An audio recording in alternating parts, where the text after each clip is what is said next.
The footy season had just started. Me and all my mates were out on the oval, and all of a sudden we all looked up and here's this object going slowly across the sky. I just shrieked, "There's a flying saucer!" There's a flying saucer outside. And pupils just stood up and off they went. And it was just humming. It was just sitting there and humming. And I couldn't believe it. I was just transfixed because I'd never seen anything like that before. It was amazing. And I thought, no, it's not an aeroplane, no engines, nothing. It's just sitting above the power lines in the sky. I was mesmerised. I was just staring at them moving around. They were like a shape of a saucer and they flew. The significance of the Westall case is the sheer volume of first-hand eyewitnesses saying the same thing that they did 60 years ago. That's a very compelling case. What frustrates me, and I think all the other pupils, is the attempts of having it buried. Could we just find out what it was, please? That's all we want. This is what I saw. That's what I saw.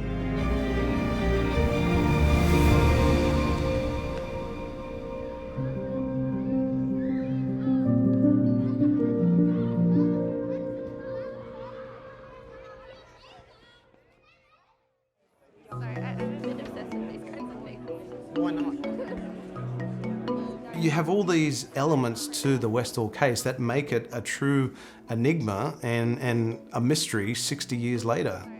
And it really just has so many interesting and fantastical facets to it. Why not? Every year we have an anniversary at the Grange and most of us go. Hi everybody, thanks for being here. Great to see people, keep coming. It's a chance for us all to get together and talk about, what we experienced that day. It's in my head. I can never leave it. I don't care what anyone says. I have one question. Were you there? And they all say, no. Well, I was, and so were all these other witnesses. What have we got to lie about? Nothing. We want an answer. A lot of the witnesses really felt like they had been restrained over the years from talking about the story. It was something that couldn't be shared, couldn't be talked about. So I've sort of kept it under wraps for quite a while because you fear of being ridiculed. They got the message very clearly from the school authorities that this was a story that was to stay at Westall. We were just all told not to talk about it or we'd get detention. It's all rubbish. Some skeptics have suggested that what was responsible for Westall was just mass hysteria. I don't think it's something that can be completely discounted, but it's clear they saw something. No matter what happens, I will never doubt what I saw. Of course something must have happened. It's just trying to find the most reasonable explanation without jumping to fantasy. Westall has been co-opted by the hardcore UFO believers as a classic case of alien visitation. Now, if aliens are visiting Earth, so be it. But great, where are they? I hope what might come about from this 60th anniversary is some more official information. We'd all like to see that.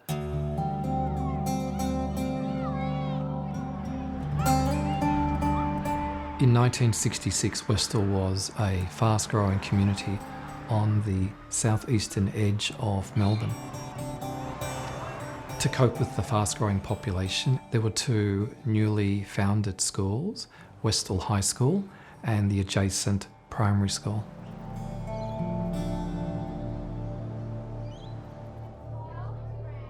The Westall incident actually happened on the second last day of term.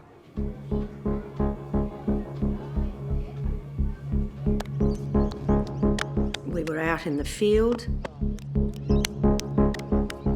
I looked up into the sky and I saw a disc flying around in a very strange movement. kind of zigzagging. It was here one minute and then up there the next. That's when the commotion started. I was in science. It was coming up to morning recess, and all of a sudden this student flung the door open and said, Mr. Greenwood, there's flying saucers in the sky, there's things in the sky, and then just took off. Well, we just all looked at each other and started laughing because we thought, oh yeah, right.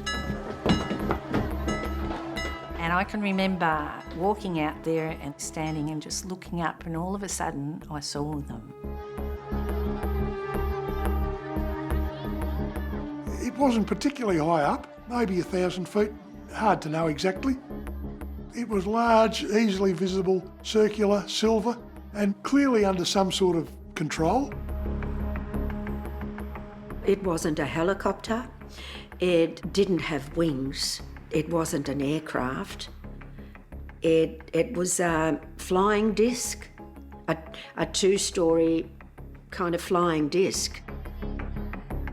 I saw 3, but some saw 2, some saw 1. It depended on where you were in the school. And they moved incredible speeds, straight up in the air, and you'd look and they would be there. And you'd look again and there's one there and there's one over there, and oh my God, then they're over the power lines. I was working on the market garden. My back was feeling a bit sore, so I stood up. And right in front of me, there was this object in the sky. It was just there. As I was looking at it, the colouring changed, becoming translucent at the same time. I didn't believe it because it couldn't be happening. I saw what I saw, and so did all my school friends, hundreds of us. It was unidentified, it was flying, and it was clearly an object. It wasn't a mirage, so it got referred to as a UFO, an unidentified flying object, because it met all those 3 criteria. A lady named Mrs. Robbins, she was my science teacher, she came out with a camera and started taking photos. And all of a sudden, all these little planes come flying through. We were used to planes because of being so close to Moorabbin Airport. And anyway, they fly in and they get near the saucers. The saucer would just go straight up in the air, and it was like they were playing cat and mouse with them, honestly. It was quite amazing to watch. A few of us girls were on the fence and we were crying, thinking it was the end of the world. Total hysteria. It was just incredible. And then it did a controlled descent down behind some pine trees. Now, the area was known to us kids as the Grange, and it was a few blocks behind the school. That's when a lot of the kids jumped the fence and took off. I was teaching English, 3 lessons straight, dying to get a cup of tea and a smoke. I met Andrew Greenwood coming in. He was a science teacher.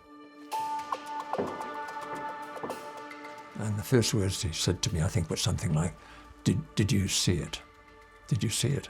I missed out on by minute, so that's exercised my imagination for the last 60 years. Andrew told me that the kids had gone over the fence to follow the flying saucer. He said it had landed beyond the trees.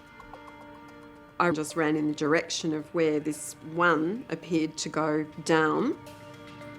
And there was this strange thing just sitting there, hovering above the ground, quite big, and I could hear a low buzzing sound.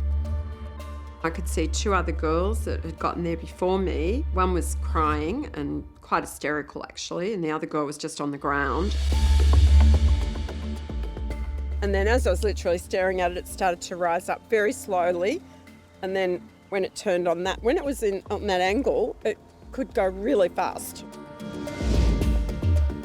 I never saw the craft, the whatever you'd like to call it, on the ground. But by the time I arrived at the spot, the grass was flattened.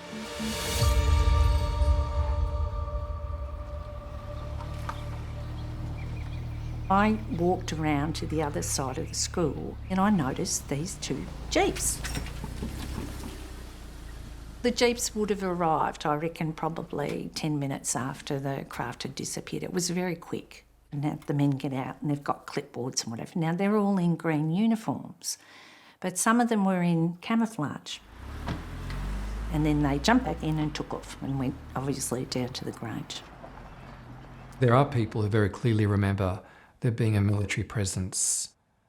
I definitely had a line of sight. Yes, I saw everything that went on over there.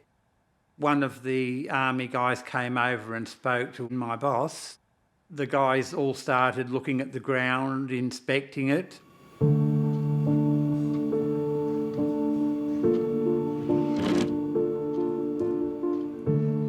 They had a bit of trouble trying to get everybody back into class.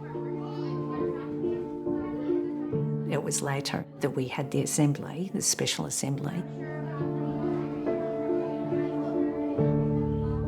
Mr. Sambleby, the headmaster, dictated to all the students that what we saw was probably just a weather balloon, right? And that we're not to talk to the press or anybody else about what happened, okay? And that if we did, we would get into real strife with him. It seemed quite a normal thing of a headmaster who doesn't want to see his school running amok. No one would have wanted their school to be the centre of a UFO sighting. I was taken by the principal to a little interview room where two gentlemen were seated. I was absolutely terrified. They told me that what I had witnessed wasn't a balloon. Even at that young age, I disputed that fact. That's when they changed their tactic. They intimated that we don't want this getting out there into the media. They wore dark suits, white shirts, and skinny ties. They made me promise not to discuss it. I kept my word to the point where I did not discuss it with my mother. I did not discuss it with anybody.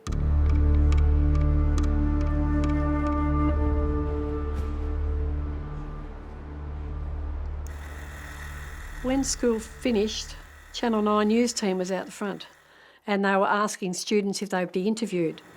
So we told them what we saw. And then this man appeared. He was a policeman. And he said to the cameraman and to the reporter, "You stop filming and you go away." We all watched the news at 6 o'clock and yeah, there I was pointing up into the sky telling us, telling my story.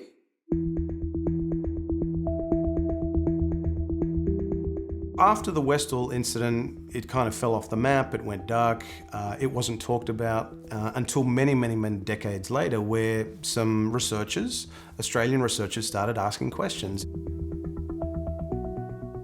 I was particularly curious about the Westall story because hardly anything had been written about it.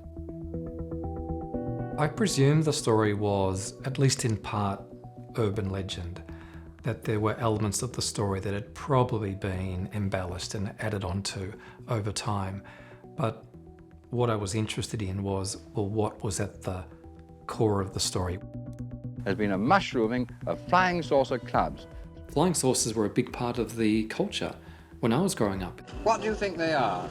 They are real, anyway. They come from the other planets. There were stories about flying saucers on TV, in the movies, comics. It was something that was very much part of the zeitgeist at the time. In the past decade, the mounting accumulation of evidence demands our attention. People see things all the time around the world. I mean, it's a global phenomenon. But to have a mass sighting in broad daylight, it's more rare, right? So those, in my opinion, deserve a proper investigation, a deeper dive, because was it a mass hallucination?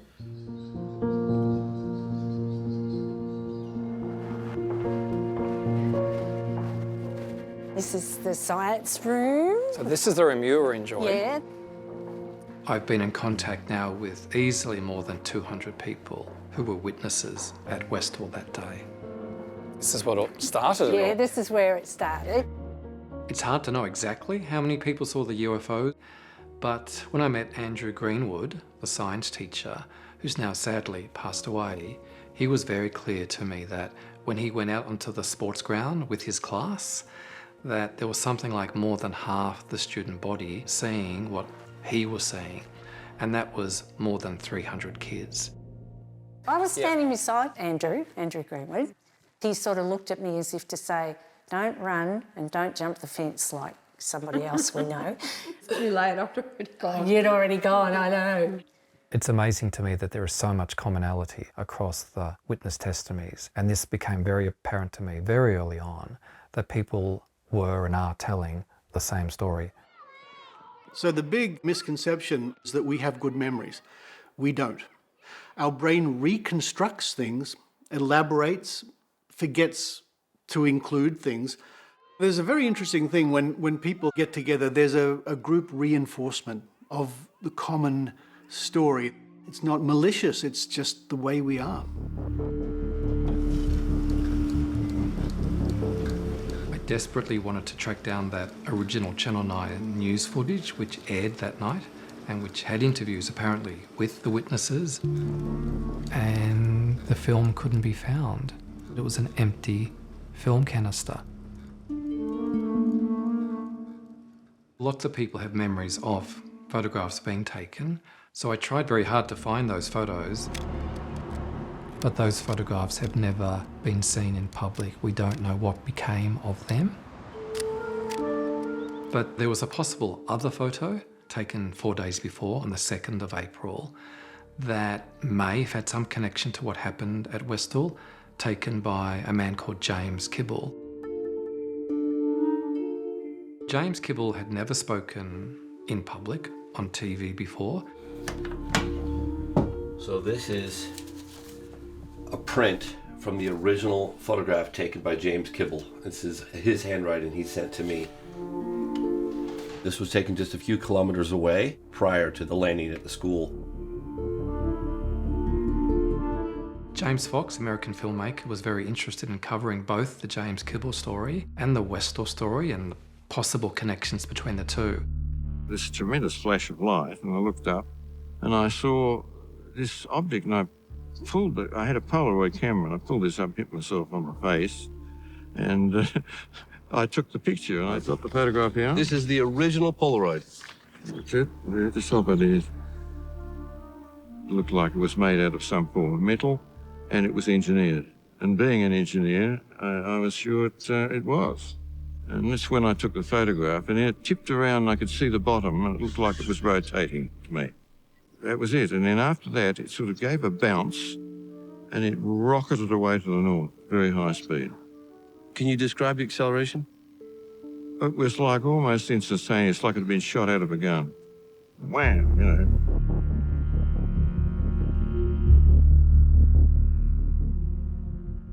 When I look at this photo, I think, wow, it's a great photo. But of course you can look at it and think, well, is that a bicycle bell? Is it a hubcap? And I don't know. I know what James Kibble told me, and I'm just not in a position to know, of course, one way or the other.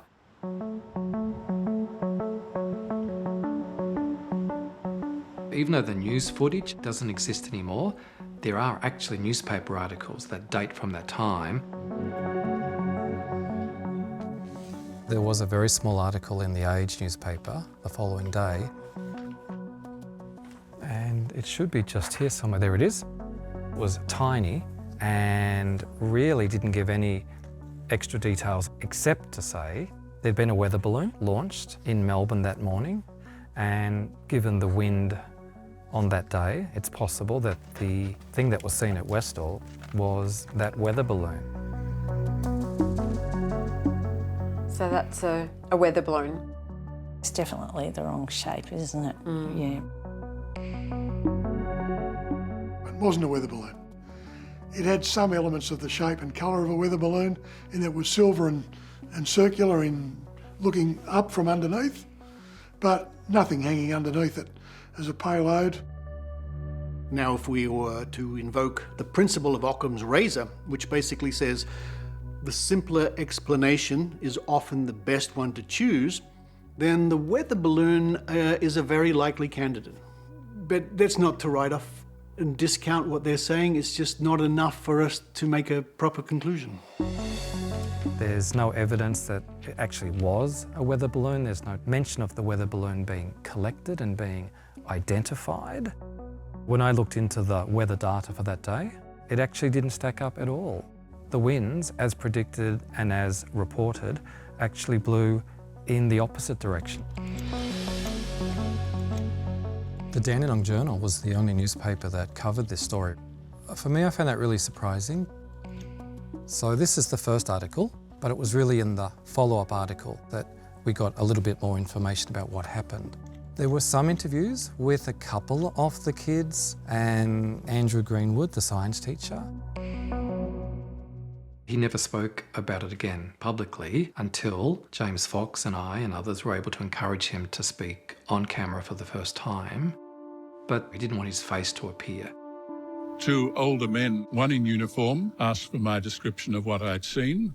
I was then told that I hadn't seen anything, that I'd made it all up, possibly because I was drunk, and that they would have to report that fact to the education department and I would lose my job. I was told that I would be prosecuted and that I had to keep quiet about it. Why did I have to keep quiet?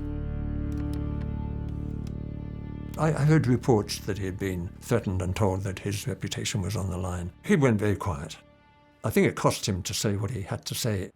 Others might have been more circumspect, but we knew he had seen something. So many witnesses had seen 5 planes. In the Dandenong Journal's final article, they were going very hard trying to find the 5 pilots. The 5 planes seemed to be somehow connected to the UFOs. And they tried very hard to find those pilots, but never did. Basically, the newspaper was saying the trail had gone cold. Nobody would talk to them. The school wouldn't talk. The Moorabbin Airport wouldn't talk. And that they suspected that somebody had actually put pressure on the school. The fact that the story seemed to have been shut down by somebody would make me think it's more likely to have been military involvement or government involvement. Do you know, like, where it came from? Well, I wish I did. Did it look new or did it look like old and rusty? Well, I thought it was pretty new looking. It was 1966. The Cold War was on, the space race was on. It was a time of rapid change. A day of wild, excited scenes of welcome for President Johnson in Sydney. There were lots of theories for what had been seen at Westall. 1966 was definitely a time of a very burgeoning relationship between Australia and the United States. We believe that it is right that the strong should help the weak defend their freedom. Our alliance with the Americans was a particularly strong one, and we had something of a dependence on each other, not only in terms of personnel but also of equipment. Melbourne as a city was a very busy place in terms of government research and development, and not very far away from Westall there was the government aircraft factories and the aeronautical research laboratories. Both of those places were trying to progress experimentation with different sorts of aircraft. The threat of nuclear attack was very much on people's minds. There was a program called Highball, and it was a cooperative program between the Australian government and the American government's atomic energy commission to send up these very large, high-altitude balloons to measure the presence of nuclear fallout. Some of those balloons got away. Did it happen that one of these sophisticated balloons drifted down to Melbourne? It could have. Why not? It would explain, possibly, the appearance of government officials at the school. There hasn't been any supporting evidence to confirm that hypothesis to date, but that's one that's been put forward.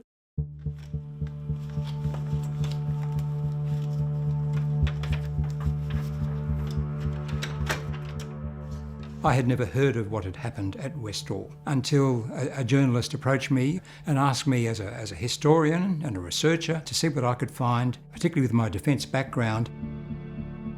I don't really know, of course, what those 3 UFOs were. I have a high degree of confidence, however, that they were part of a research and development project which was underway in Australia. I personally believe it could have been a United States project which they were developing here in conjunction with us, using our expertise. I am reasonably confident that what happened at Westall on that day was that something certainly went wrong. That would account for the rapidity, incredible rapidity, of the troops, if I can call them that, who responded within the hour on that day.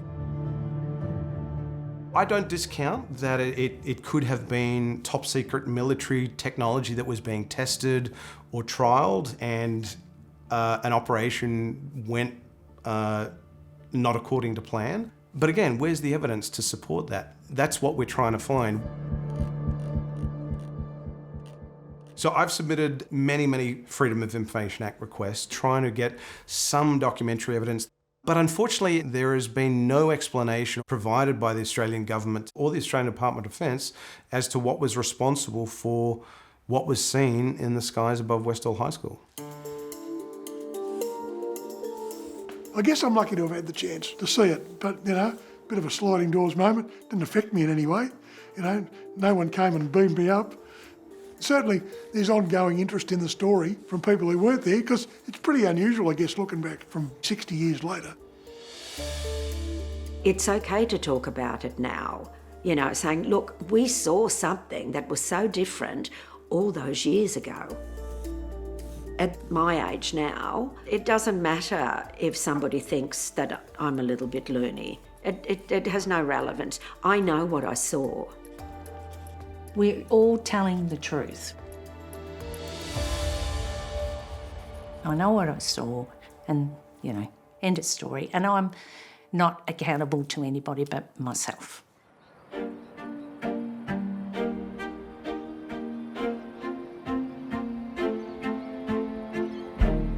So where we are now is the UFO playground at the Grange.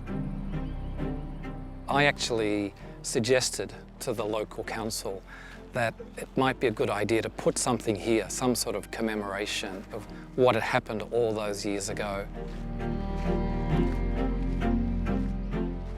History is something that's really fragile, and so having something physical here then creates an opportunity for people who have come afterwards to know that something happened that day, something mysterious, something real.